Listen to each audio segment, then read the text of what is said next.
Hey everyone, welcome to Comics with Bueller. As always, I'm Bueller, and today is episode 109 of the brand new Coffee and Comic Show. And as you can see, I'm not alone. I got my good friend Bob here with me. Bob, how you doing today? Full of energy. Full of energy. I have a stick behind my back just propping me up, and I've been doused with a bunch of caffeine just so I can make a show of it today, because I'm not feeling good at all, man. And this is his topic, by the way. Yes, this is all his topic. He's been talking about wanting to do the topic about store exclusives, and he shows up and he's all propped up and he's all drugged up, and who knows, you know. But you know what? We're going to get through it. We're going to have a good time, because we're starting off with what we always start off with, the coffee that we're drinking. What are you having today? I have just regular Keurig black donut shop coffee, and I have some Italian sweet cream in it, so, you know, makes it tasty. There you go. Very tasty. That's awesome. Well, I'm having the same thing, actually. I'm having a Keurig coffee. Sorry, Mocha Express. We didn't make it there today, but I'll make it up to you later today, probably, to be totally honest. But it's just regular black coffee with a little bit of milk and sugar and stuff like that to make it a little sweet. I got my Punisher mug. That's pretty cool. That was a gift from one of our viewers, so that's awesome. Gotta represent. Yep, so I'll take a sip. It's so good once it hits the lips. So good. It's so good. It's a little cold, unfortunately, but I put too much milk in it. But what are you going to do? I might have to cut in the middle of this and refill my cup and get some nice warm coffee. Not a problem with that. We'll just start calling you Frank the Tank from this point on. There you go. Frank, he drinks a lot of booze and stuff. There you go. I don't drink any booze. Are you a big drinker, No, but Bob? when it hits the lips, you know. Are you a big drinker, Bob? Not really. Not really? Yeah, Not really. I do drink, but not a big drinker. I know you do. Bob the Tank. How about that? There you go. Anyway, let me do a quick rundown of what we got going on in the show today. Of course, we'll have our first five brought to Big Comic Prolong. We'll have our topic, which our topic is, what are your thoughts on store exclusive variants? Are they worth it? Are they too many of them? You know, many different areas of this conversation. There was a ton of comments on this, so there's a lot of things we're going to cover when we get to our topic. Then we'll have our final five. Then we'll have Robbie's pick. And then we'll have the Was It Good segment, where we review 3 books each, and we tell you what we're going to review next week. And then our newest segment, our Random Thoughts. And we're going to kind of hit on the whole Donny Cates, Ryan Stegman leaving Venom, and the WandaVision, maybe a couple other things. I don't know. Sure. We'll think of something. But you know what? Before we get going, I want to say thank you. Like I said last week, we're going to shout out the people who give us the super chats the prior week. And we got a super chat from Thomas Jackman at $10 super chat last week. Thank you so much. Appreciate that. And we also got 2 new Patreon members, Joel McFadden and Giovanni Christen. I might have pronounced those wrong, but I want to say thank you. We don't bring up the Patreon very often, but if you want to join our Patreon, it's $4 a month, the price of one comic book. It does help us out quite a bit. Helps keep the lights on. That's how things happen around here. So thank you so much to the new members and also the existing members as well. But let's not waste any more time. Let's go ahead and get into our first 5. Sounds good. Brought to you by Comic Proline. Bob, you're up first. Sounds good. So I brought some random Spider-Man books today. And this is Spider-Man number 39. Love the J. Jonah Jameson on the cover With our there. extended shelf. Yeah. Then a Spider-Man Life Story, issue 0. That was the Chip Zdarsky run there, which I really enjoyed. ASM number 40. Really cool. I like that cover. Nice. Spider-Man Noir number 1. That was a great first issue. It was. But after the first issue, I kind of dropped it. Kind of fell, yeah. And then Amazing Spider-Man number 41. And so there's my first 5. So who wants to take bets on who falls off the stool first, having to reach and put these out there? On that thing? Don't even start, because I know it's me already. It's just a matter of time. Yeah, exactly. Anyway, I think we'll be safe. There we go. All right, I got my first 5. And like I said last week, I was showing my earlier X-Men books. So this was the 5 I didn't show from last week, because Bob gave me a wonderful Christmas gift. And those took the place, and those are all kind of what we're going to be talking about. Yeah. Store exclusive variants and stuff like that. But here is my earlier X-Men books, number 29. Sweet. Look at that, I'm not falling off. Here is number 33. And number 39. Careful. I love those old X-Men books. I do too, they're awesome. Number 42. I have a nice X-Men run, actually. I'm doing pretty good.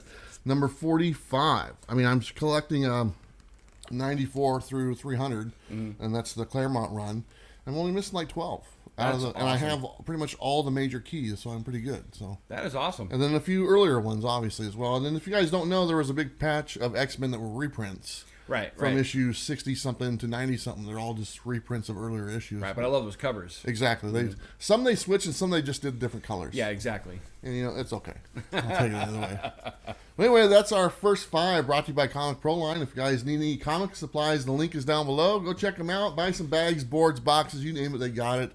It's not bad. It's what we like to use. Yeah. That being said, let's move right along into the topic. Man, we're not wasting any time today. Yeah, sounds good to me. Our topic is brought to you by blackboxcomics.net. You can go to their website, enter the code Bueller10, save 10% on all their books, whatever they have on their website. So there you go. But our topic today is, what are your thoughts on store exclusives? Are they worth the chase? Is there too many? And like I said, this was Bob's baby right here.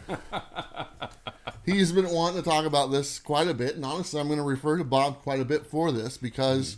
I'll be totally honest. I don't know if I've ever bought a store exclusive. Maybe 1 or 2 here and there when I was at the store, not realizing that it was their exclusive. Right. But I know you are, you look at this quite a bit. I do. And do a lot of purchases on these store exclusives. So we're going to refer to Bob quite a bit. But it looks like I'm up first. Yeah. So here you go. And Bob actually picked all the comments as well. Double duty, Bob. Come on. So this first one is from Suleiman Lives. He says 2 things about store exclusives. He says, if you're a completionist or suffer from comic OCD, they are the bane of your existence. Sometimes you just can't catch them all, let alone afford them all. If you are a comic investor on a budget, sometimes those store exclusives devalue standard releases.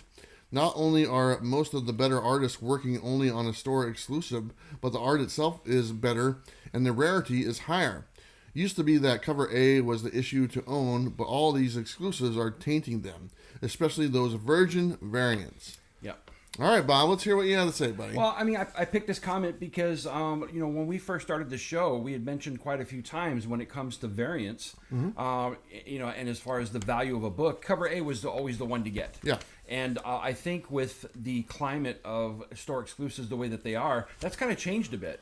And of course we have, second and third prints that are now more valued because of covers, but let's just face it, those are variants. Yeah. And with the store variants in play and the lower print runs and the scarcity of them, you're not seeing the cover A being as valued as much anymore. This has kind of changed the game. Do you think that it's somewhat regional though? Because obviously these store exclusives are available at that store, and you kind of have to be aware of these books in order to get them. Right. Now, when you think about these books, I'm assuming you're referring to mainly Marvel and stuff like that have a larger print run than the normal stuff, or the DC ones? No, I'm talking about, store exclusives, period. All of them have a limited print run. Whether that be 300 to 500, your exclusive was 300 copies, right? And then when you look at some of the Marvel ones, they're 1,000 copies or 3,000 copies. Yeah. But it's limited to that, and so it's already a lower print run on that particular version of the comic. Yeah. And so because of that, the price starts going up on it, and I think it's changed the game. Yeah, but those also don't. Comics being printed are based on sales, okay, right. or pre-orders, okay. So it's like, and we talked about this many times. They go to FOC, the people put in the orders, and they print to that thing. These exclusive variants, the store variants, are not based on sales or pre-orders. Right. They're based on how many the shop wants to make. And they have no cutoff to how many they can make. They can make as many as they want. They have to reach a certain point, like at least somewhat, like 500. Let's just say that 500 is a minimum. But after that, they can print 10,000, 20, 30, whatever they want to do. So having an item like that you can print as many as you want, and it's not based on sales, doesn't that kind of contradict a little bit as far as the possible rarity of the book? It would seem like it, but I haven't seen yet where any of these stores have gone and printed more. Yeah. And I think, because of that, it kind of makes it a contained thing. Yeah.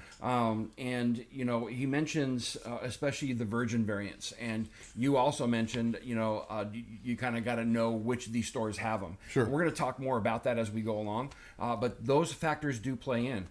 The way they treat the virgin variants is, really, I think, an underhanded thing. And we'll get into that. Sure. and then, also because of the fact that it is a store exclusive, it's not advertised everywhere. Yeah. And so a lot of people really feel like they're missing out on it because they didn't even hear about it when it was being solicited. Yeah. So you don't think versions should be treated differently? That's pretty much what I got from that conversation. There we go. So I'll just tip my hat when it comes to version variants because that's the one to get. Yeah. A lot of these store exclusive sales, they make you buy the trade dress in order to get the version, and I mean really that's a complete money grab. Yeah. Right off the bat, which is to me underhanded. I've always liked the ones with the trade dress, to be honest, because I like to actually know what the comic book is. Right. I get these ones. I'm like, I don't even know what the book is. You have to open it up to double check and see what it is. So. Right. So you actually open up a comic book. Yeah, I read them every now and then. So there you go. Okay, I got the next one here. This is from Jesus H. Christ. That's actually who it is. I know. It says, I think it depends in one of two things. If the book has a really good cover and a superior printed quality, yes, I'll buy it to a certain extent. Never give money to scalpers. But if the printing quality is the same as a regular book and or has a subpar cover, no way, Jose. So, is there a difference in quality for those? I mean, like I said, this is something you purchase quite a bit. Right, okay? exactly. And this is one of your aspects in your collecting that you really enjoy. Mm-hmm. These variants. I've got many messages or calls from you, hey man, check this out, or you just sent me a text the other day, with an exclusive cover or something like that. Yeah. Do they tend to be better quality, especially let's just say Marvel, because that's kind of the bigger one, right? And we've always talked about Marvel's paper quality for their covers. It's the same cover for the regular paper that's in the book. That's right. Are the exclusive variants the same thing? Sadly, no. And that's one of those things. I mean, you're paying a lot more money for a book. And you would think that maybe you would get better quality on there, and that's one of the things that I love this comment about, so we can point out to people that you're not getting anything special when it comes to paper quality or cover quality. If your main cover for a Marvel book is that same thing that we've been seeing, and Marvel puts out a store exclusive, or they buy a store exclusive from Marvel, it's going to be the same quality that you've been getting. So there's really nothing special about it when it comes to the actual production of those books. Yeah, I mean, except for the artist, obviously. Of course, you probably get. You're not going to be buying store exclusives if you don't like the artist, and that's kind of the thing. The main reason to buy a store exclusive is if you, for one, support the store. Sure. Okay. And for two, you really enjoy that artist. Right. One of our favorites is Shannon Mayer. Shannon Mayer, yeah. You purchase every one of his things. Yep. And two reasons. One, to support him in the store, whatever it is for. And for two, it's just one of your favorite artists. So Absolutely. wherever he ends up going, and doing a book for, I think he's doing one for Comic Tom right now for the Mystery Mail Call. I don't know if you're signed up for that, but you probably would just to get that book. Absolutely signed up just to get that. Yeah. And that right there is completely true. And one of the things that's happening is that for a while there were only a few of these store exclusives, and you pretty much could guarantee that there was some of your favorite artists that were doing it. Now what we're seeing is a complete flood of these things. Just like we were talking the other week about the Eternals and how most of the covers were crap. We're seeing a lot of those covers for store exclusives come out the same way now. And that's what I think we're talking about when people say it's getting out of hand. Yeah, I mean, even middle-aged YouTubers can make store exclusives every now and then, right? Here we go. Or their own exclusive. There we go. All right, you want me to move on to the next Yeah. one? Okay. This one is from Ben Fong. He said, store exclusive are just cover buys. The same story are in cover A through Z. Most are limited to 3,000 or less, and they charge $15 to $40 more for just a different cover. Not worth it to me. It's like, it's like watching Bueller eat delicious, scrumptious, delectable, savory chalupas dripping with sour cream. You want it, but at the end it's just Taco Bell. Wait a minute. What? That didn't come out right. I'll be back. I'm going to Taco Bell. Everyone's talking about me eating chalupas. There we go. Why don't you talk about that for a second? I'll tell you that right now, man. It does not look like we're going to get to 1,000 likes on that video. So you know what? That chalupa eating thing might be a one-time shot. You're welcome. Maybe a one-time shot on film, right? There you go. Yeah, he eats chalupas all the time. But if it comes back around, get another 1,000, I add another chalupa to the mix. Right. People got mad at me because I actually sped up part of the video for like 30 seconds. Like, but here's the deal, folks. You can actually adjust the speed on your YouTube video. You can make it go faster. You can make it go slower. So if you want to watch it in real time, just adjust the speed to half and it'll be the regular thing. So Right. Little insider tip. But the reason why I wanted to bring up this particular comment, because he talks about one of the things that we hit on last week, which is FOMO. And once you start kind of keying into these store exclusives, it's very easy for FOMO to set in, because once you sign up for some of these stores to get their mail, because they give you alerts when things are going to go on sale, you'll get a picture of it, and all of a sudden you start hearing buzz. Yeah. And next thing you know, you can start pulling the trigger because you got that FOMO going on. And then when you finally get that book, it's not something that you really wanted in the first place.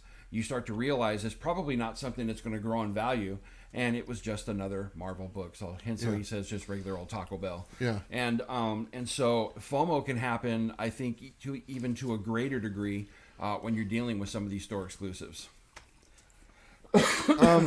He mentions the print amount of these, like 3,000. Mm-hmm. We were just talking about that before we started. Marvel and DC, for the most part, is around 2,500 to 3,000 minimum order for one of their exclusives. The other publishers are a lot different. You can get down to 300 is a small print run that you can do. Most of them are usually around 500, to be honest. That's kind of the average. But every now and then you can do 300. And Marvel has made some exceptions every now and then for a lower print run, but not very often, because it's just not worth them to do it. Right. To be honest. So, I mean, when you're looking at just know that when you're looking at a Marvel or DC one, you're probably looking around guaranteed at least 3,000 copies. Absolutely. When you're looking at a independent book, especially from a smaller independent publisher, like let's just say Vault or Aftershock, like the one I used, that was only a 300 print run. Yeah. And that's it. So it's very rare. 300 all over the world. It's when they charge the $15 to $40 for it, that's obviously more than cover price of the book. Sure. The cover price of a book is $4.99, whatever it is. It's a little bit different when you're getting these made. I have some firsthand knowledge now that I've had one done. You're buying all the books and you get a discounted rate, but you're also having to pay for the art, the plates, the shipping, and everything else to kind of go with it. And the art is what is the main thing. One of the things I would really like to have bought is the original art piece for that cover itself, and it's $400. I just don't have $400 to go out and buy the original art piece. I'd love to have it in my collection, and maybe down the road it'll still be available. I'll pick it up, but I just don't have $400 just to buy that original piece of art. But to get the commission, that costs a lot of money, and it depends on the artist. Shannon Mayer, that costs a lot more than someone you might not have heard of. As far as to have a book made or to do the artwork. So I mean, that's where the cost goes right there. It's paying for these artists to do a commission on these books and stuff like that. So absolutely, it costs more than just obviously the regular book. So that's why the prices are higher. Now, when I see something that's like $40, I think that's a little overreaching, to be honest. When they're selling it right out of the gate at like $40, I think a good price point is around the $15 to $20 mark. From what I've seen, the cost to get these done, I think that's a reasonable price for the people having it done to actually make a little bit of money. Right. For the artist to make a little money, and for you guys to get a decent book. So right, and that's the reason why I picked this, because I wanted to talk about the economics of it. I know you have a little firsthand experience with that, and really, when you purchase one of these exclusives, you're buying all the books. Mm-hmm. So from that point on, the cost is on you. Yep. And so you've got to be able to sell those books, and for some, they're much easier to sell than others. Like if you notice Clayton Crane's books, there was one sale that just happened 2 days ago. That sale was done in a minute and a half. Yeah. Every single copy sold. And for others, they don't sell out that quickly. Yeah. So the cost is sitting there on the person that bought those copies. And so when you say charging 15 to 20 is actually a really good price, because it helps them make just a little bit of money. You're not talking about a lot of money. Yeah, no, that's not a lot. Exactly. And so that's why, for these store exclusives, they are going to be more expensive, because they've got to recoup their money on them. Yeah. But what we're starting to see more and more is the store exclusives being jacked up because they know because of popularity on a particular artist. Well, yeah, I mean, that's the huge selling point, is the popularity. I mean, if you just had a store exclusive made and it's from an artist that you're familiar with, but maybe not a lot of people are, is it going to have that much demand? Okay, like I'll just be honest. I mean, here's mine. Okay, yeah. I had 100 copies of this, and then the guy I partnered with, he had 200 copies of it. Okay, Dakota Comics. Mm-hmm.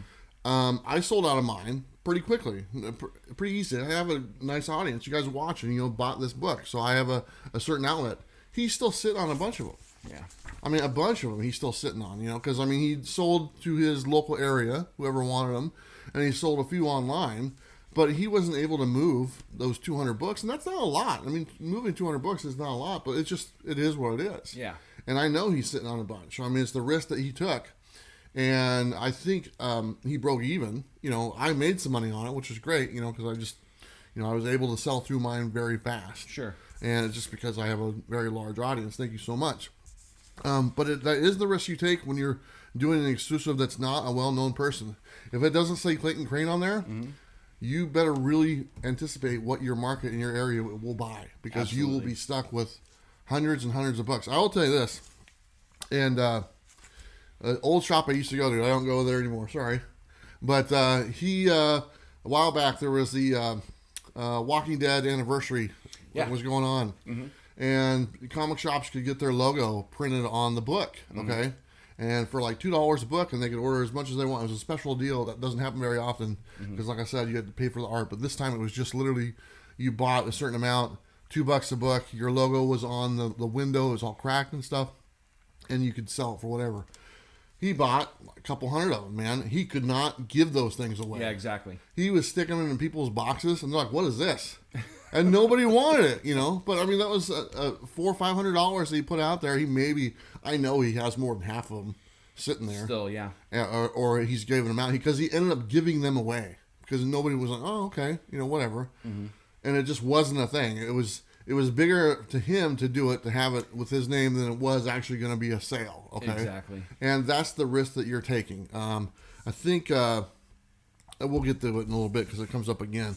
But one of our buddies is doing it. I think his comments is in here, so we'll get to that. Okay. Okay. Let me go on to. Still me? Still you. Okay. Tricky Clicky is the next one.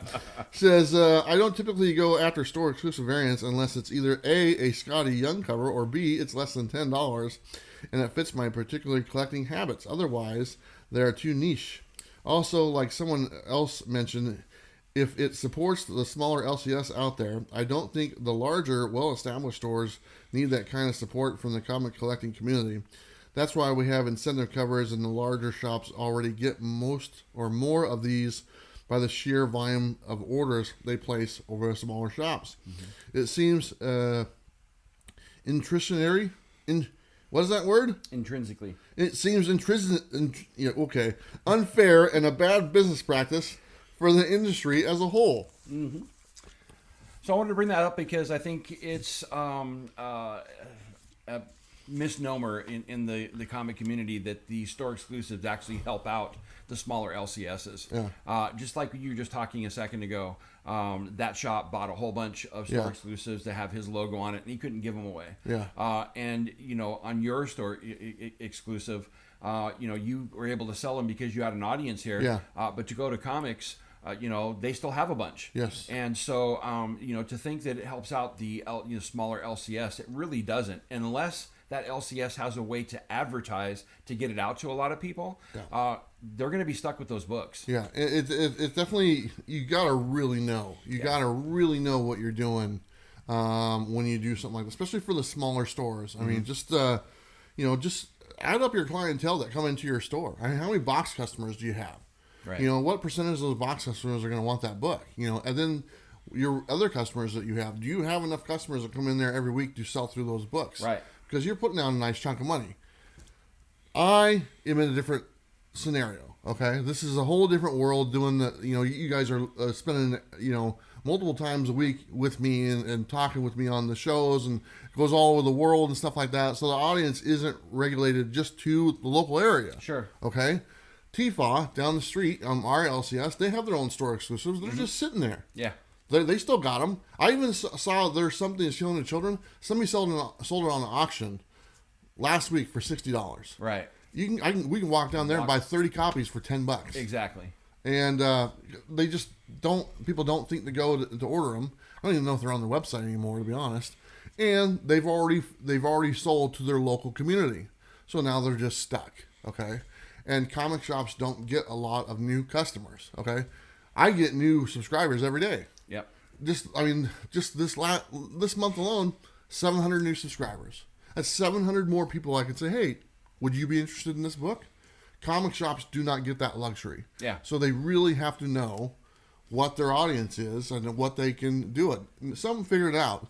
The bigger stores, what he's talking about, they normally don't have a problem because everyone's aware of them.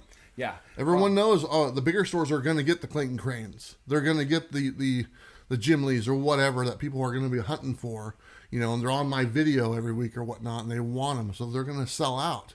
And they know that because they do. I mean, you've called me, man, it was on sale for 2 minutes. I missed it. Yep. Exactly. Well, I mean, and there's a couple of different things about that. Number one, if you're watching this and you're like, some of these I don't even, never even heard of. How can I even find where they're selling these? Some of the larger ones, they have their own private groups that people are subscribed to, and that's how you find out about them. I've got a list of companies that do store exclusives. Scorpion Comics, Hive, Frankie's. There's a bunch of them out there, and for the most part, most of them they have their own way of being able to get alerted to these things coming on. And so, even though they're larger, it's still very hard for the casual collector to find. And the thing that you just brought up is great. Is that that a store exclusive for Tefal went on sale on eBay for $60. We can still get them for $10. That's the way it is across the board in a lot of these things. They'll get released, somebody will buy them, immediately put it up on eBay, and the original company didn't sell out of them. You can still go buy the original for cover price. There's a couple of Shannon Mayer books that are out there like that, where you can go buy like some of the deceased covers.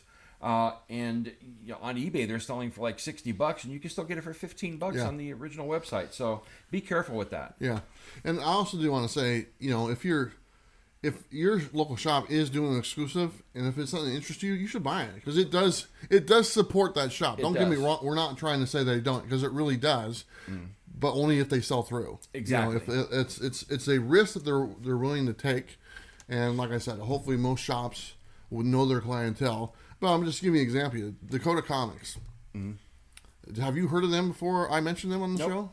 I mean, I'll ask you guys. Have you guys heard of Dakota Comics before I mentioned them on the show? And since then, when I did, a lot of people have found them and gone to their website and bought comics. Not just these things, but just comics in general. Because it's a store in South Dakota that nobody is aware of.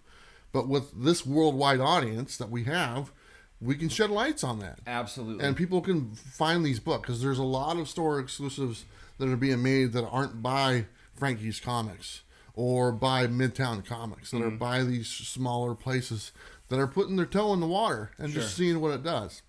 And I did the same thing with my book, with doing that. And I have, honestly, I'll talk about it later, but I'm in the early stages of my next one. And I'm pretty excited about that. I mean, very early stages, but it's going to happen, and that one will be coming out sometime in April. I think it's awesome. Yeah, like I said, I'm not doing them very often. I'm only doing them like once every 3 or 4 months. So I'm not flooding the exclusive market or whatever. I don't think any of our viewers would accuse you of flooding the market, buddy. And it's on a. I really enjoy the independent titles, so it's on an independent title. I can tell you a few things. It's on an independent title, and it's by a really popular writer right now.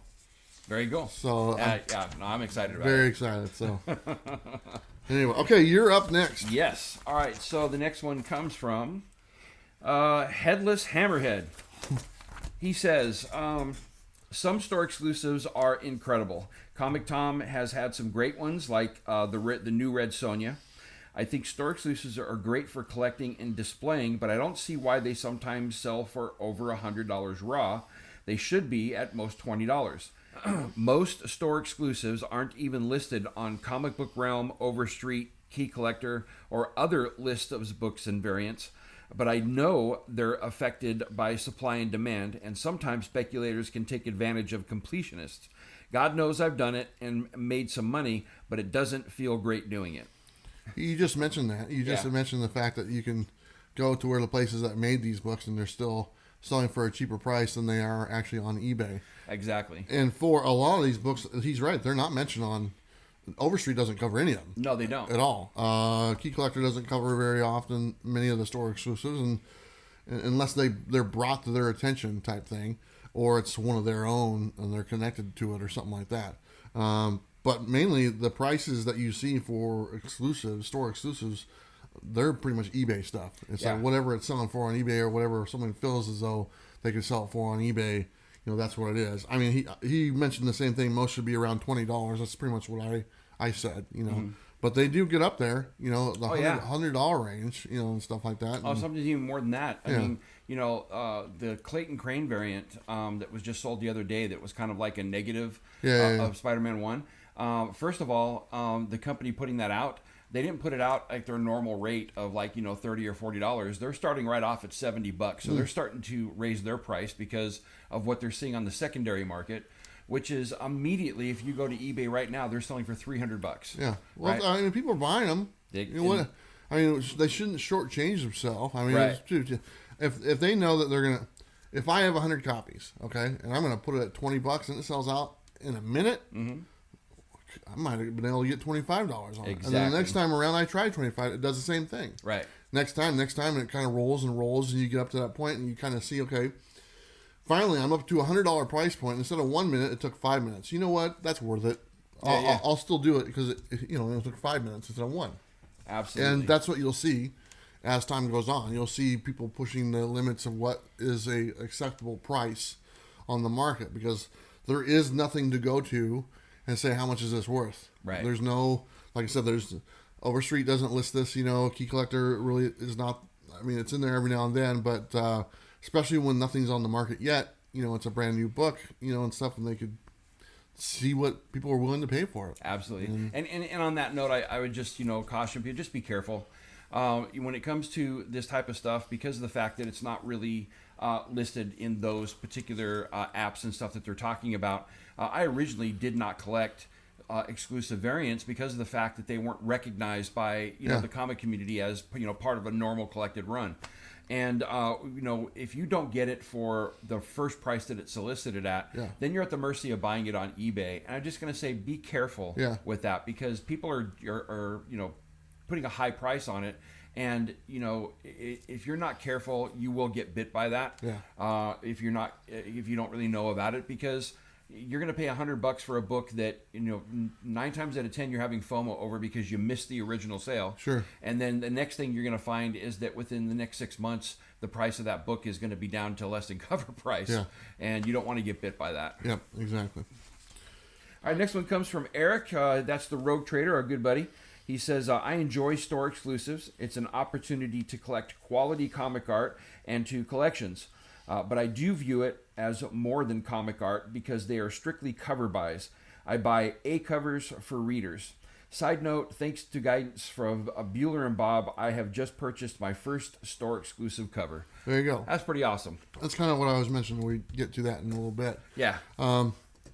Like I said before, it's not an easy thing to step into, and I really wish him the best. And he's got some outlets to sell the book, and that's great. But it's like I said, my first print run was $100 on this for myself. The next one I'm doing at $250. I'm nervous. About doing 250 books. I mean that's 2.5 times more than what I was doing that first round. Right. I have to sell those 250 books to recoup the profit or whatnot, or to make some money. So whenever smaller people kind of take that step, it's a risk. And there's a lot of risk involved. So we'll help him out. I'll tell you right now. We will help him out. So Rogue Trader, whatever you need us to do to help advertise your book, we'll do it. And we'll put it out there and help put the name out and help you sell through those books. Because one, he's a friend of the show. Absolutely. And he's a really good guy and he deserves it. So, but congratulations. I'm curious to see what it is. Yeah, me too. But he does mention, collecting these books as art and not just, for normal comic book collecting. And I think a lot of it has to do with that. That's the way I collect it. I mean, if I see a piece that I really love and I really want it, to be able to display it, especially if it's one of my favorite characters, I'm going after that book, and I don't mind paying a little extra for it because it's going to give me a lot of joy. But as far as collecting it, as far as like my normal comic stuff, this is a completely different ball game, and it's definitely niche. Yeah. All right, this one comes from Andy Adams. He says, store exclusives are good for the reason that you can see art takes from many artists on a particular book or character. They can be fun, like a quest for the Holy Grail or something like that. Also, it creates awareness for more comic shops in the process. The only exception is Scorpion Comics. There's something always shady about their distribution and crazy 30-second sellouts that go crazy on the secondary markets. Now, you picked that comment for a reason. Yes, I did. Okay, and then honestly, like I've said, I've never purchased, some of these things. I've never even gone to Scorpion Comics, whatever it is. I'm assuming it's a website or a comic shop or something like that. So why did you pick that comment? Because he mentions the 30-second, the 1 minute to 30-second sellouts, and really, they're there to make money. I understand that, but when it comes to the store variants that are like that, I really wish that companies like Scorpion would limit the purchase like 1 to 5 copies per person. So that everybody has a chance to be able to get them. Because my gut feeling is there are a number of shops or private collectors that go out and buy as many as they can. Yeah. And then the next thing they're doing is they're immediately putting on eBay 2 seconds later, and they'll have, you can see, 30 copies, 100 copies, and they're just making bank off the secondary market on it. And I can't help but think that companies like Scorpion. I don't know for a fact. Because I don't want to accuse anything. Yeah. But it feels like there's some of these guys that are given kind of preference to just buy as many as they want really quickly, and then it's the little guy that gets completely screwed on the deal. Yeah. And they don't make it available for everybody to get, and I think that's a problem. I think more than likely these deals are made ahead of time. That's why I don't know that for sure, but I think that Scorpion Comics, okay, if they know that their buddy store or whatnot, and I'm just throwing this out there, but their buddy store wants 100 copies. The buddy store is not waiting till they go on sale online. They're contacting Scorpion Comics and saying, hey, whoever, we want 100 copies. Can you put some aside? Yeah, we'll put it aside.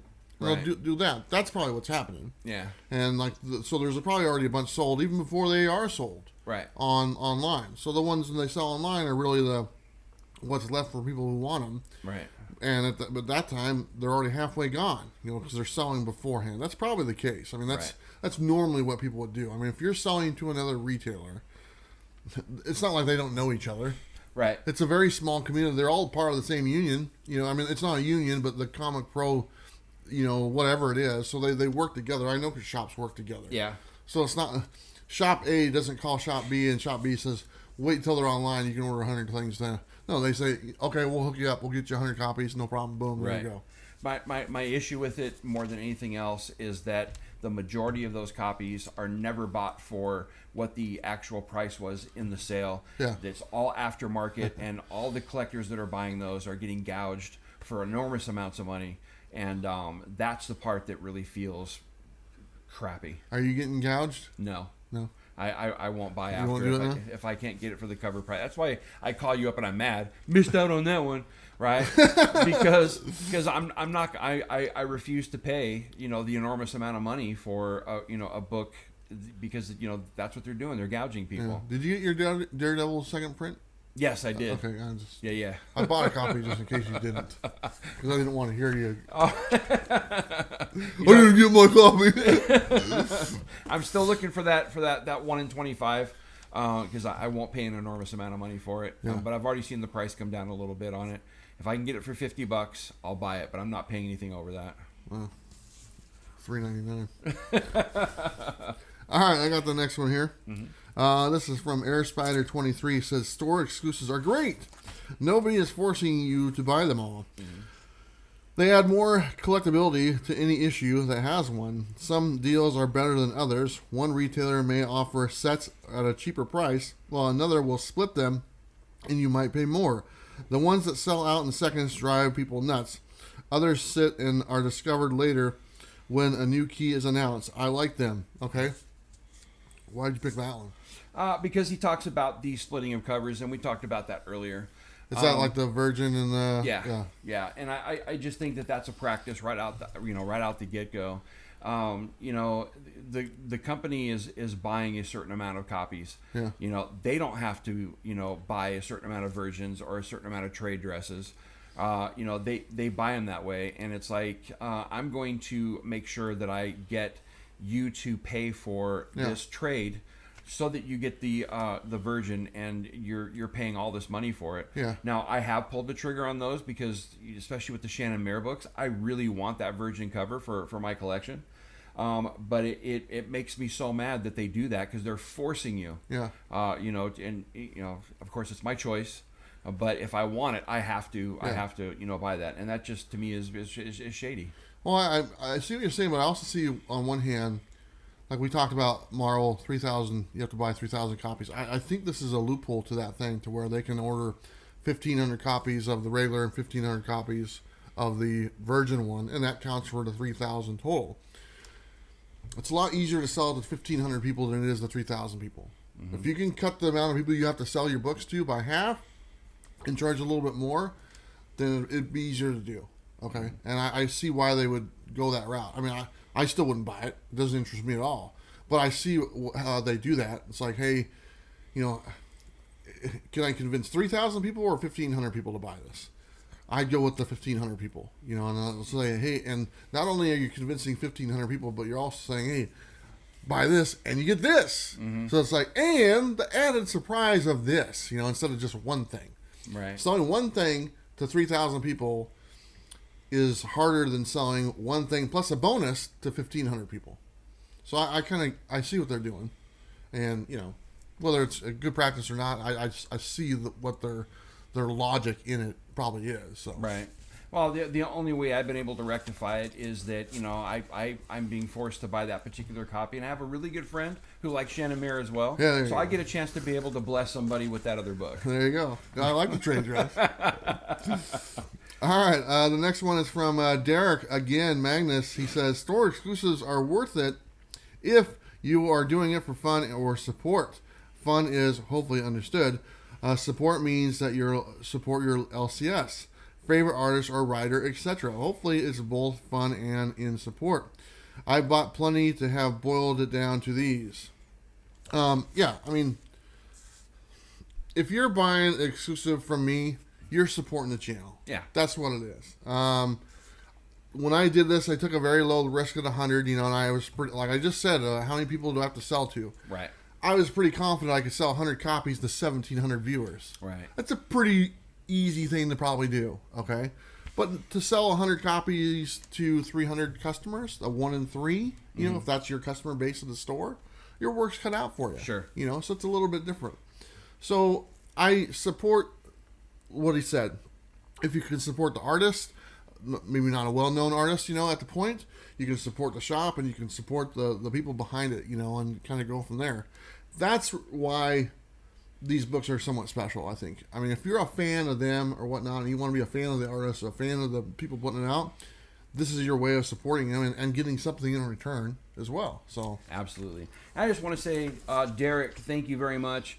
I really appreciate you, because in my hunt for store exclusives, he has got a lot more experience than I do, especially at the very beginning when I started getting into this. And he helped me out so much by showing me where I could get in on the actual notifications on these things, and some of the books I couldn't find, he would find them for me. And so, Derek, I appreciate you very much, man. Yeah, and Derek is the one who connected me with Dakota Comics. Yeah, so absolutely. Without Derek kind of putting the pieces together and making that happen. And, because Derek actually reached out to me a couple years ago, because he was putting on a Comic-Con, SuperCon, and we were doing some advertising for him and stuff like that on the channel. And we've become good friends since then. So the reason why that variant came to be is because of Derek. So that's awesome. Awesome. We appreciate you, man. Yeah. All right, Bob. So you got the last one here. You are up. All right. So the next one comes from Leo Peralta. He says, chalupas! Now on to the question of the week. Store exclusives are both good and bad. They are great when they are done right and give an artist an opportunity to share his artwork. The bad is the resale market. You get this limited to 300 copies, and everyone is like, ooh, 300 copies, and the comic book isn't that great, and the book is going for crazy amounts on the reseller market. Then a few months later, some of the store variants are under cover price. At the end, don't always believe the hype, and wait and do your due diligence. Stay in the loop and be informed. I mean, he's right. Okay. And really when it comes to these store exclusives, it is a risk that you're taking, and do your homework. Make sure it's something that you really want to buy, and have fun. Because if you start chasing them, 9 times out of 10 you're going to get bit, and you're going to get bit hard, because they can go down in price really quick. So, what about your collection? You have a few of them. Mm-hmm. You've got a nice selection of store exclusives. Mm-hmm. Have they held their value? Some of them. Some. But for my value, right? Yeah. I mean, they're amazing. Sure. But I wasn't buying them to. There's a couple that I bought that I knew I was going to flip, like sure. the Star Wars Peach Momoko Yoda. Right, I knew I was going to flip that as quick as I could. Right, but for the most part, I'm buying them for the artwork, and so they hold value for me that way. There's a couple of them that have blown up in price. Hey, great, but I wasn't there for that in the beginning, and so that's what I'm saying. Do your homework, buy what you want, and you'll be okay doing that. But if you're going to start chasing exclusives, which can happen really quickly. Because of the way they advertise these things, once you start keying into them, you can get bit really quickly. Yeah.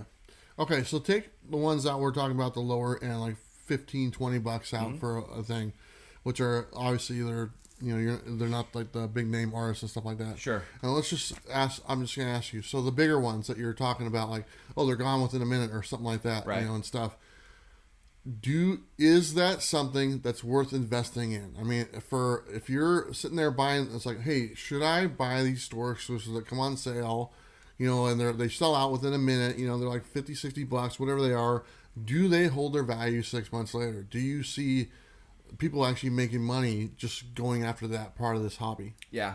I would say there's about a good 10 to 15% of those books that do hold their value that way. Well, that's not a lot. It's not a lot, but especially when you're paying a lot of money for them. Exactly. I wouldn't say that most of them drop below cover price, but they're definitely not going up in price like they originally were in the beginning. There's a bunch of those Clayton Crane variants that sure. They're going to keep going up no matter what. Because they're just amazing covers. Yeah. But not every single cover that the guy puts out is, one of those amazing covers. Same with Del Otto. Yeah. He puts out a number of these store exclusives, right? And there's a couple of them that I really love, and those are the ones I buy. Because there's some that, it comes out, it looks like it's going to be great. And then within, a couple of months, it's just not holding the value. Matter of fact, it's less than what you paid for it. So only about 15%. That's what I'm seeing. Okay, so if anyone wants to do investment, if you only have a 15% chance of making your money back, probably not a good investment, right? Probably not. Considering there's 85% you're not going to get any money back and you're going to lose money. Yeah. You want that to be more of a 60% or something like that. Or for sure. Something. Okay. All right, I'm just curious. Yeah. But I mean, really, and I may even be being generous there. But about 15% of the books that I see, are holding their value or going up. But for the most part, they don't. It sounds very similar to regular books, I guess. Sure. But without the bigger price tag. Yeah. Those are bigger, $50-$60 to get in the door, to where a regular book's $4 to get in the door. Right. So, right. Okay. Awesome, man. Well, I hope this satisfies you for your store variant topic. I just think it's a great discussion, because it's part of the market that doesn't get talked about a lot, and there's a lot that goes on there. Yeah. And so I just wanted to make people aware, and some of the things that I'm seeing, and there you go. I think it's a great topic. There you go. And you're still gonna call me like, I didn't miss out. Of course. Yeah, there you go. Like, tell me something new. Right. Yeah. All right, so this morning. There you go. Let's go ahead and go to our final 5, sure. Brought to you by Comic Pro Line. Mm-hmm. And Bob, you can go first again. Absolutely, thank you. So just a bunch of random books. This was the Power Rangers number 49, the foil cover for the Green Ranger. And this was the Justice League number 5, which is Jim Lee's version of Cyborg. I thought that was a cool cover. Nice. And this is, I forget which Venom this is, but this is the Immortal variant. Yep. Which I thought that was a pretty cool cover. And this is Marvel Tales number 1 with Wolverine. And then the last one, which was the 80th anniversary. I think this is the Batman book, but this is the Robin cover. Not bad. There you go. It's my final 5. Not bad. Pretty cool. All right, I got mine. And I'm sticking with another theme as well. These are all Something is Killing the Children. All right. And this is Something is Killing the Children number 1. Sweet. That's autographed by, what's his name? James Tynion? Yeah. Nice. Here is number 2. And number 3.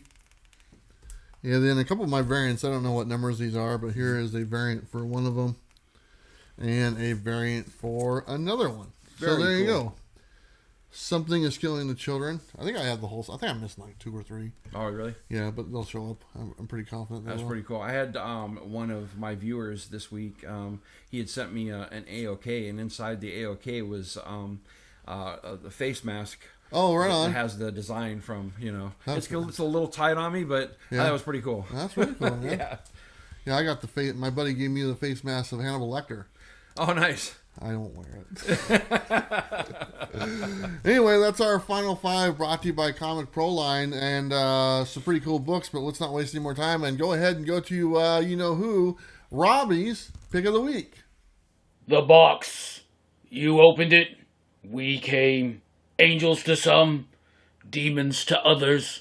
You are watching the Coffee and Comic Show on Comics with Bueller. And our pick of the week is... We have such sights to show you. I Breathe the Body, number 1 by Aftershock Comics. Robbie always picks really good books. I got a chance to read this one. Still not quite sure how I feel about it. Yeah. It was pretty in your face, surreal, Is it gross? gross. Nice. A couple other things. Robbie likes gross stuff. He does. Yeah. Did you get a chance to read this at all? No, No? I wanted to, but I didn't. Yeah. Simple as that. So we were talking about it last night on the Comic Talk, and there's just a few things inside of it that I think I'm going to go back and reread it. Yeah. Because there's a lot going on inside of this book, and so, but I really enjoyed it. I didn't pick it up, but just so you guys know, this is actually the book that Brett has art. Mm-hmm. He has this exclusive cover coming out. I think you ordered it. I did. It's going to be here on Monday. There you go. So we'll probably show it next week. So that's pretty cool. Very cool. I don't know if there's any of those available, but we'll leave a link down there if there is. I'll try to find it for you guys. For Hive Comics. Hive Comics, is that it? Mm-hmm. Okay. Yeah, but Brett has art. He's got a very first cover for that one. That's the book itself. It's kind of gross, like we said. Robbie picks gross stuff. Apparently Brett Hess likes gross stuff as well. There we go. So do we, I guess. I don't know. Anyway, go check out Robbie, Pop Culture Philosophers. He does good picks, I guess. Like I said, I didn't read it, so I can't really comment on it.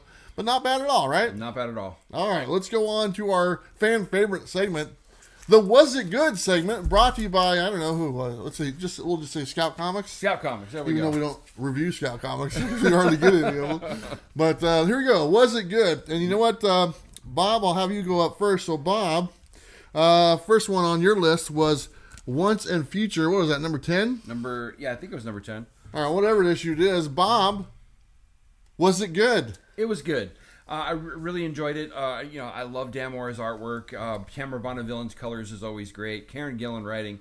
And this book is, I think kind of a bridge book, onto where we're going next. This is one we talked about in depth last night on the Comic Talk, which was really cool. But I really enjoyed it. It was good. It was good. Mm-hmm. Okay, next one up is Stillwater, number 5. And Bob, was it good? It was good. It was probably my pick of the week this week. I really enjoy Chip Zdarsky's writing, and this story just keeps getting better as it goes along. So, yeah. What makes it so good? It's his dialogue. Yeah. The story in itself is compelling, but the way he writes dialogue is just it's unbelievable. Are you jaded because it's the Daredevil writer? No. Yeah, a little bit. All right. Next one up is Iron Fist, Heart of the Dragon, new series from Marvel. Mm-hmm. Bob, was it good? No. No, not really. They had potential. It just dropped you in. It was just action scene. Here's a bunch of villains. But in the end, when you get to the end of the book, it's just like, I didn't really care. Yeah, wasn't there like a little baby in there too? There's a baby in there, Little ninja baby? Little ninja baby. Little dragon? Yeah, you have, Luke Cage. Luke Cage. He's all fat, but he's babysitting the baby. Yeah, I read it too. Did you? Yeah, I didn't care for it. I didn't care for it. That's too bad. Heart of the Dragon. Yeah. If you're going to do a martial arts book, do a martial arts book right. And yeah, that wasn't it, huh? Nope. All right, so that's Bob's 3. I guess I'm up next. You're up next. Look at him. He's being very careful. Where are your books? They're sitting right there. Oh, okay. Yeah. All right. I'm missing one of them. So Which one are you missing? We're just going to have to put a thing on there. Pretend, okay. Yep. All right, go ahead. All right, so Bueller, your first book was King in Black, number 3. Come on. Was it good? Supposed to say Bueller wasn't good. Yeah, it was great, man. It's like a big summer blockbuster movie. It's just a bunch of moving parts and a bunch of action scenes and people dying. You know, people getting stabbed. People get stabbed and nothing happens to them. You know, jaws get broken off and stuff like that, and then just stick them back on and things. You got people coming in from the sky. Mm-hmm. It's all good, man. It's a fun adventure, you know, series that's going on. It's a large scale, great artwork, fast paced. You know, exactly the type of book I enjoy as far as an event book.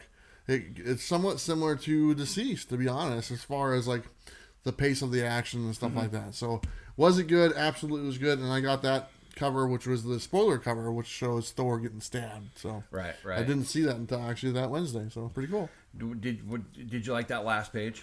With the dude on he's surfing around. Mm-hmm. Yeah, it's pretty cool. They're pretty cool. Yeah, what's his name from?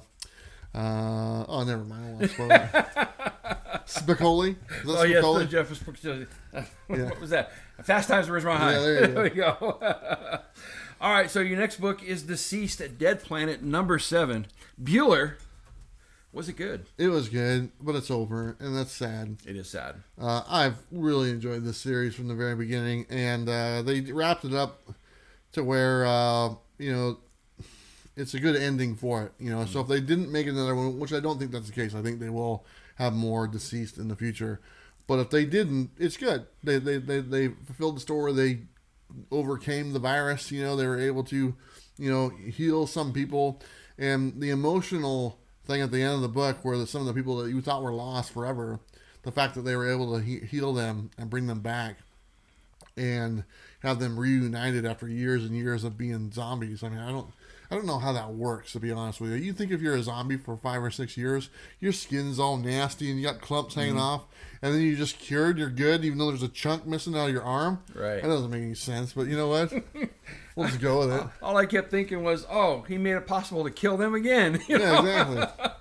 But I enjoyed it. I thought it was great. The action was great. I loved the whole storyline with Constantine and what he had to do that was cool to make everything happen, you know, and sacrifice and all that stuff. But seeing him wrapped up with all these powers, like the cloak and the helmet and all this, the staff and everything, as like a mega superhero or whatnot. So I just thought it was really cool. So hats off to Tom Taylor, right?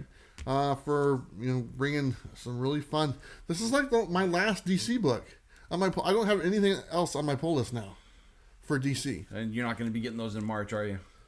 Which ones? Well, the new ones that are coming out that are the higher price. Probably not. Yeah, I think I have Rorschach right now, and that's it. And there's a couple left on that, but really, that's it. That's kind of sad, to be honest. Yeah, it is. I have another book, but I don't have the book itself. What was it? It was Maestro. Oh, that's right. Maestro and War Packs, something like that. War and Packs. War and Packs. There we go. Maestro, War and Packs. Did you get a chance to read it? Bueller. What? Was it good? I just wanted to find out first before I asked the question. Well, of course I read it. It's on the list. Okay. Yeah, actually I liked it, but that Maestro's kind of a dick. I mean, did you read it? No. He is, man. He's like killing kids. Really? Yeah, he like him and his little android army or whatnot. His little posse. Yeah, they go and they kill this village and stuff with all the people there, and then they leave the kids, at least some of the kids, and he's like, oh, come with us, we're gonna take care of you. And then the kids are like, no, screw you, man. And because they just, they killed his parents, and the kids start spitting on him and stuff, and he's like, do whatever you want. And then his little robot army dogs just kills them all. Kills all the kids, man. Maestro's a dick. I don't know what the deal is, man. Then he goes and he wants to take over this other village and stuff. So he, like, in Washington, D.C. or something like that. And so him and his army is going there to do it, and they get there and they like do something to trick him or whatnot. But yeah, man, all he wants to do is just take over the world. And it's got your boy at the very end there. Daredevil? No, the other guy. The other guy. What other guy? You only have one favorite character? No. What's your other favorite character? I got a bunch. The main one. Who, Thor? Oh my God. Doom? Doom? Oh, Dr. Doom was there? Oh, really? Oh, you're talking about heroes, man. Dr. Doom. Isn't he always been a hero? Didn't somebody say that the other week? And so, yeah. But seriously, he was there? Yeah, he shows up to the end, man. So Sweet. I don't know what his thing is, but apparently, I like the book. I thought it was decent, but I was a little surprised that, apparently Hulk at his old age, he doesn't really care. I just kill him. Interesting. There you go, man. Interesting. You know what? It's called War and Pax. You know what Pax stands for? No. Peace. Really? I guess that's what it said in the book. Interesting. They might have just made that up.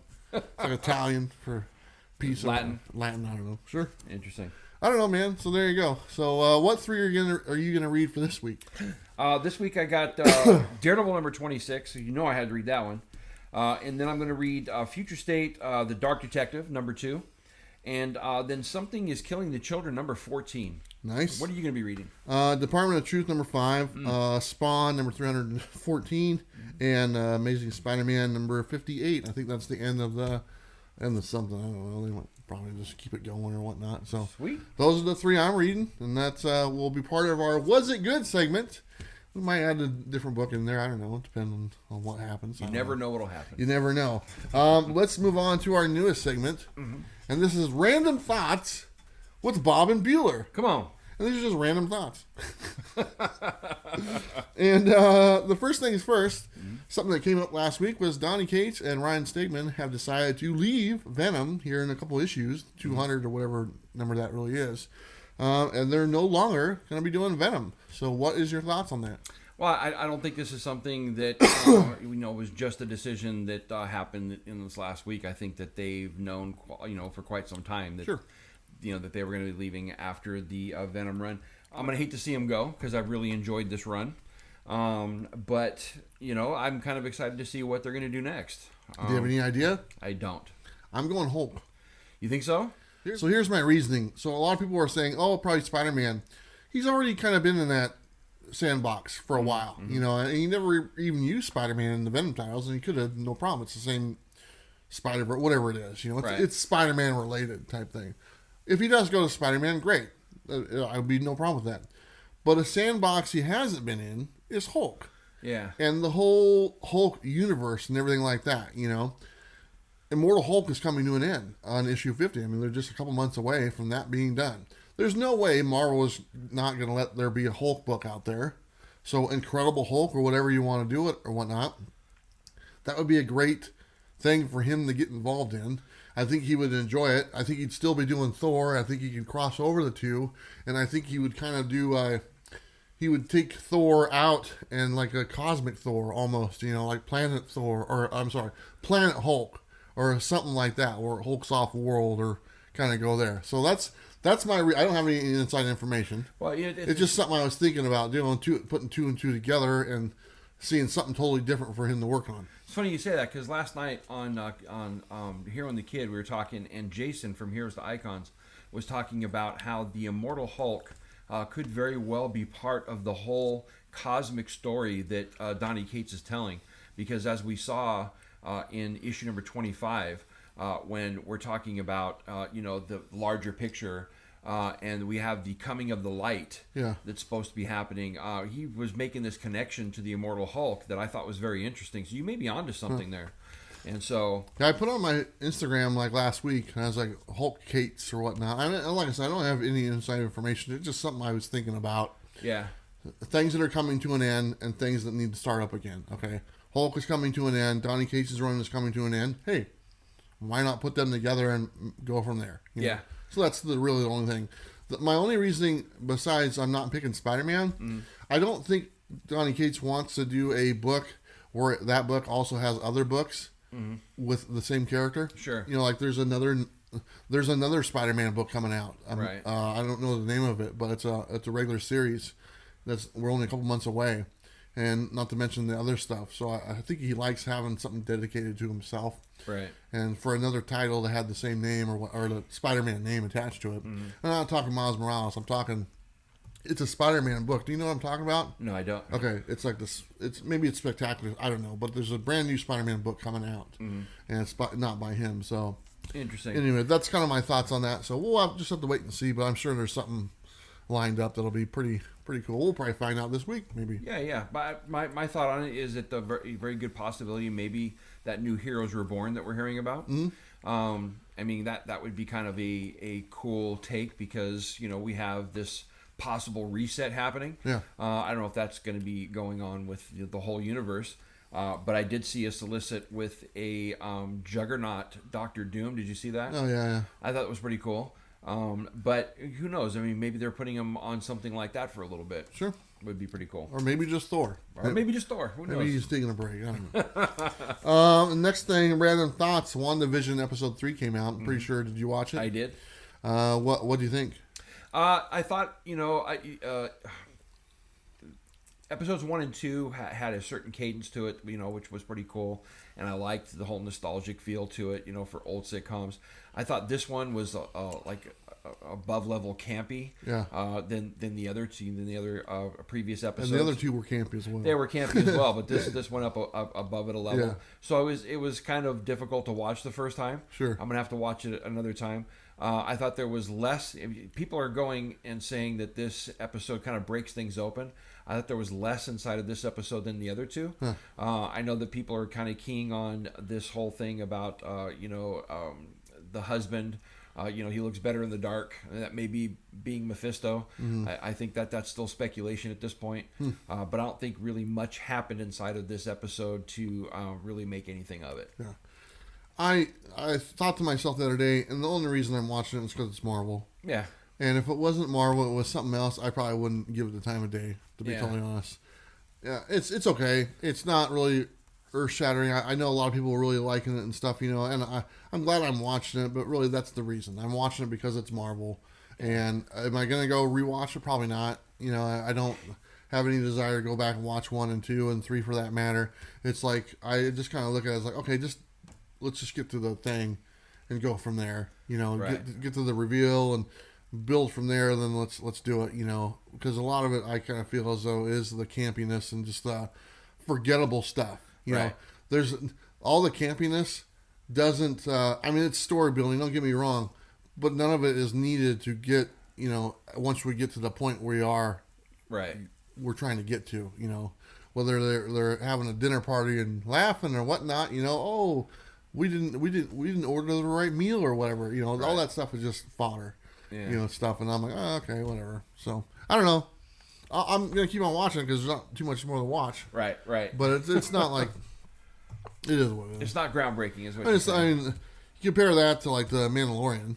Mandalorian is must watch. The whole thing. Like you're really into it. It's another Disney Plus show for sure. And I've gone back and watched the Mandalorian multiple times.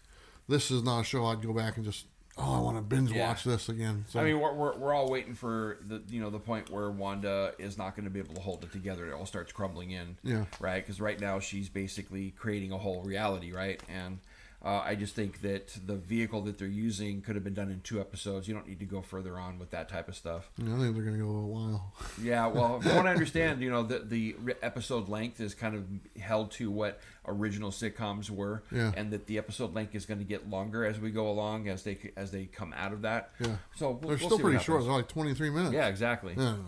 Another thing, we'll just bring this up real quick. DC Universe launched their app last week, as far as the revamp, because the whole HBO Max thing it branched off of the movie. So now the DC Universe app is just comic books, 2,500 or 25,000 comic books. $7.99 a month. They'll have new comics on there after 6 months after they're released. Any interested in that and all? Not really. Really? I've done the DC app so many different times, and every time that it falls off, they change it or it goes away, and then they bring out something different. And so this time, I'm probably going to wait a little while to see if it has legs. I really hope that they do the Marvel thing where you get unlimited. Yeah. You're paying a flat fee and you get, be able to read, all these back issues. and instead of you having to purchase everything. Yeah. So if they do something like that, maybe it entice me to come back. But in the meantime, I'm going to hold off until I find out if it has legs or not. There you go. Any other random thoughts you might have about anything? I'm kind of excited about that, Heroes Reborn thing. I'm kind of intrigued by it. I don't hold high hopes for it, but, it is something that I enjoyed way back when. Of course, it didn't pay off, but I loved seeing the different artists come back. I don't know if they're going to do anything like that. There you go. I'm excited for a lot of the stuff that's going to come out, for both Marvel and DC coming up. I think March is about the time it's really going to heat up. We'll get Falcon and the Winter Soldier. We'll get, the Snyder cut finally of Justice League. So a lot of great stuff is about to come out, and I'm looking forward to it. I heard Rob Liefeld is going to be doing a bunch of covers. Really? For like Deadpool's 30th or something like that. I'm all for it. Covers for something, I don't know. Uh-oh, that could be a little scary. So anyway, well, there you go. That's our random thoughts. Yeah. I don't know if they're any good thoughts, but there are thoughts. Whatever. Bob, you got anything going on this week? Not really. I mean, I've got, this stuff on my channel. I wasn't able to put out my review video yet. I'm hopefully going to put that out. But with the way I feel, I'm just kind of taking it easy and taking it as it comes. Sure. I have a preview video I'm still trying to put together. I've got most of it filmed. Hopefully I'll put that out this week. That is a book that's coming out by Mad Cave. Oh, there I'm you kind go. of excited about it. And so, but, I'm just taking it as it comes. But Everything Comics, thank you guys for checking me out. And if you haven't seen my channel yet, I put out comic book content. And go check it out and let me know what you think. Yeah, Everything Comics, Superstar Bob. He runs the show. He just celebrated a 1-year anniversary or something like that, right? Yeah. There you go. So he's now 2 years old. 2 years old. There you go. He's the best looking 2-year-old I've ever seen. There you go. Anyway, guys, that's our show today. Kind of a fun topic. Random thoughts, books, you name it. We kind of covered it. Yeah. Nothing too exciting for me coming this week. I'll just have the regular videos, I'm pretty sure, and that's probably about it. And then we'll be back here in probably a week. So there you go. Sounds good to me. All right, everyone, do me a favor. You know what? We'll have Bob do it. He hates it. But it's so much fun because one of these days he's going to knock it out of the park. So here you go, Bob. I always forget that one part, man. Here you go. You got this. You've watched plenty of my videos. All right, Mom, go for it. Don't forget to like and subscribe. You know what to do. Thanks for watching. Bye. Not bad. Bye. Is that good? That's good. Oh! Yeah.